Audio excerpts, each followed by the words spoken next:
বন্ধুরা, হিন্দিতে একটা প্রবাদ আছে, নিজের পায়ে নিজে কুড়াল মারা। কিন্তু বাংলাদেশে এখন যা ঘটছে তা তার চেয়ে এক ধাপ এগিয়ে গেছে। সেখানে মানুষ পায়ে কুড়াল মারেনি, বরং কুড়ালের ওপরেই নিজের পা রেখে দিয়েছে। গত কয়েকদিন ধরে বাংলাদেশে যে পরিস্থিতি তৈরি হয়েছে তার প্রভাব ভারতের ওপরও পড়ছে। কিন্তু সবচেয়ে বড় ক্ষতি হচ্ছে বাংলাদেশেরই, বিশেষ করে তার সবচেয়ে গুরুত্বপূর্ণ শিল্পের। বন্ধুরা, বাংলাদেশের অর্থনীতির মেরুদণ্ড টেক্সটাইল এবং রেডিমেড গার্মেন্ট শিল্প এখন সবচেয়ে বড় সংকটে পড়েছে।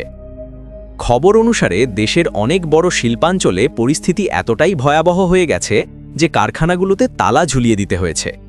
নিউজ চ্যানেলের রিপোর্ট বলছে, আইন শৃঙ্খলা পরিস্থিতি পুরোপুরি চাপের মধ্যে চলে গেছে, অর্থনৈতিক কার্যকলাপ থেমে গেছে এবং এর সরাসরি প্রভাব পড়েছে গার্মেন্ট সেক্টরের ওপর। কিন্তু আশ্চর্যের বিষয় হলো, এসব কিছু কোথাও না কোথাও ভারতের টেক্সটাইল কোম্পানিগুলোকে পরোক্ষভাবে লাভ দিচ্ছে। আর এটা ঘটার কারণ ভারতের পানৌতি বাংলাদেশের ওপর পড়ে গেছে। তবে পুরো বিস্তারিত বুঝে নেওয়া যাক, কি ঘটছে দেখা যাক।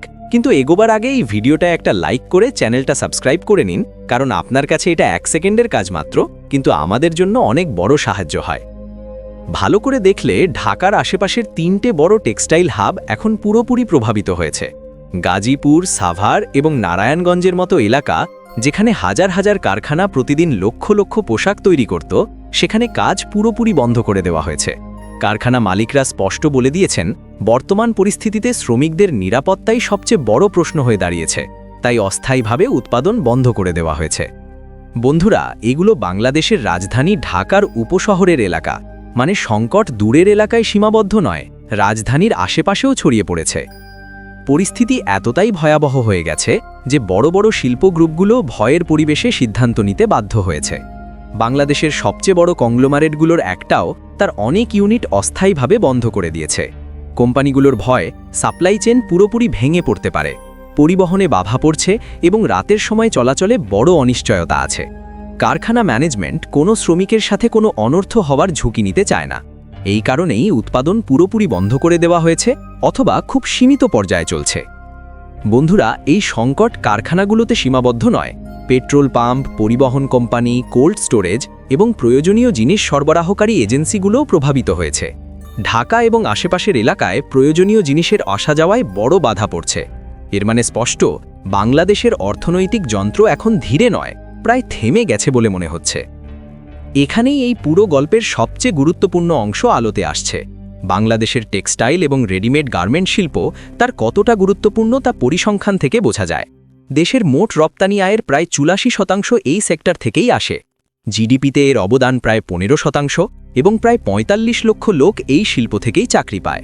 শুধু তাই নয় বন্ধুরা, বাংলাদেশ বিশ্বের দ্বিতীয় বৃহত্তম রেডিমেড গার্মেন্ট রপ্তানিকারক হিসেবে পরিচিত।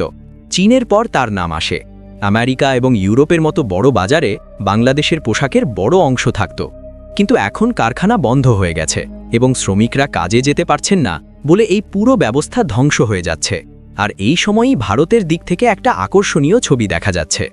বাংলাদেশের শিল্প স্তব্ধ হয়ে পড়লে একই সময় ভারতের টেক্সটাইল রপ্তানিতে বড় উৎসাহ দেখা যাচ্ছে। প্রাথমিক পরিসংখ্যান বলছে, নভেম্বর মাসে ভারতীয় টেক্সটাইল এবং রেডিমেড গার্মেন্ট রপ্তানিতে। বন্ধুরা, এই উৎসাহ কতটা বড়? কোন সেক্টরগুলো সবচেয়ে বেশি লাভ পাচ্ছে? কোন দেশ থেকে ভারতে নতুন অর্ডার আসছে এবং বাংলাদেশের দুর্বলতা ভারতের জন্য কিভাবে সুযোগ হয়ে উঠছে? এই প্রশ্নগুলো উঠলে বন্ধুরা, এই পুরো বিষয়টা একটা প্রবাহে বোঝা দরকার, কারণ এখানে বাংলাদেশের দুর্বলতা এবং ভারতের সুযোগ একসাথে যুক্ত হয়ে উঠছে বলে মনে হচ্ছে। বাংলাদেশের গার্মেন্ট সেক্টর স্তব্ধ হয়ে পড়লে তার প্রভাব কারখানাগুলোতে সীমাবদ্ধ থাকে না, পুরো গ্লোবাল সাপ্লাই চেইনে কলরব পড়ে যায়। বড় ব্র্যান্ডগুলোর সামনে সবচেয়ে বড় প্রশ্ন, অর্ডারগুলো কোথা থেকে পূরণ করবে এবং ডেলিভারি সময় মতো কীভাবে হবে। এখানেই ভারত একটা শক্তিশালী বিকল্প হিসেবে প্রবেশ করছে। অনেক রিপোর্ট এই বিষয়টা নিশ্চিত করছে। নভেম্বর 2025-এ ভারতের টেক্সটাইল এবং অ্যাপারেল রপ্তানিতে ইয়ার অন ইয়ার প্রায় 9.4% বৃদ্ধি হয়েছে। এই বৃদ্ধি বিশ্বব্যাপী ট্রেড স্লোডাউনের কথা বলা সময় এবং আমেরিকা এবং ইউরোপে চাহিদার অনিশ্চয়তার সময় এসেছে। তবুও ভারতের মোট টেক্সটাইল রপ্তানি প্রায় $855 মিলিয়ন পৌঁছেছে। সেক্টর ভিত্তিক দেখলে রেডিমেড গার্মেন্টসে সবচেয়ে বেশি শক্তি দেখা গেছে। এই ক্যাটাগরিতে রপ্তানি প্রায় 11.3% পর্যন্ত বেড়েছে। এর মানে স্পষ্ট, আগে বাংলাদেশের কারখানায় যাওয়া অর্ডারের বড় অংশ এখন ভারতের দিকে ঘুরছে। একইভাবে ম্যানমেড ইয়ার্ন এবং ফ্যাব্রিক্স রপ্তানিতে প্রায় 15.7% বৃদ্ধি দেখা গেছে এবং কটন ইয়ার্নেও 4% বেশি বৃদ্ধি হয়েছে। বন্ধুরা, আরেকটা গুরুত্বপূর্ণ সংকেত হ্যান্ডিক্রাফট সেক্টর থেকে এসেছে। সেখানে প্রায় 29.7% বৃদ্ধি দেখা গেছে। এটা বলছে বড় শিল্পগুলো মাত্র নয়, ছোট কারিগর এবং এমএসএমইগুলো এই পরিবর্তন থেকে লাভ পাচ্ছে।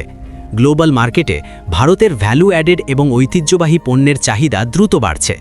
এখন প্রশ্ন, গ্লোবাল ব্র্যান্ডগুলো ভারতকে কেন বেছে নিচ্ছে? রিপোর্ট বলছে এর সবচেয়ে বড় কারণ রাজনৈতিক স্থিতিশীলতা এবং ভালো আইন শৃঙ্খলা। বাংলাদেশে কারখানা বন্ধ হচ্ছে এবং পরিবহন থেমে গেছে, অথচ ভারতে নতুন টেক্সটাইল পার্কগুলো নিরন্তর চালু হচ্ছে। বড় মাপের ইনফ্রাস্ট্রাকচার, বিনিয়োগ এবং ভালো লজিস্টিক্স ভারতের বিশ্বাসযোগ্যতা বাড়িয়েছে। একইভাবে ভারতের ফ্রি ট্রেড এগ্রিমেন্টগুলো গুরুত্বপূর্ণ ভূমিকা পালন করছে। সাম্প্রতিক চুক্তিগুলোর কারণে অনেক দেশে ভারতীয় টেক্সটাইলসকে ট্যারিফ ফ্রি বা কম ট্যারিফে প্রবেশ মিলছে। এর সরাসরি প্রভাব মিডল ইস্ট এবং অন্যান্য উদীয়মান বাজারে ভারতের অংশ বাড়ছে। গ্লোবাল ক্রেতারা এখন লং টার্ম কন্ট্রাক্টের জন্য ভারতের সাথে আলোচনা করছে। অন্যদিকে বাংলাদেশের পরিস্থিতি নিরন্তর দুর্বল দেখাচ্ছে। সেখানে টেক্সটাইল সেক্টর দেশের মোট রপ্তানি আয়ের প্রায় 84% দেয়, জিডিপিতে প্রায় 15% অবদান আছে এবং প্রায় 45 লক্ষ লোক এই শিল্পের উপর নির্ভর করে আছে। এত বড় শিল্প থেমে গেলে তার প্রভাব বিদেশি মুদ্রার রিজার্ভ, বাজেট এবং সামাজিক স্থিতিশীলতা পর্যন্ত পৌঁছায়। তবে এখানে একটা সতর্কতাও দরকার। ভারতকে তার কস্ট এফিসিয়েন্সি বজায় রাখতে হবে।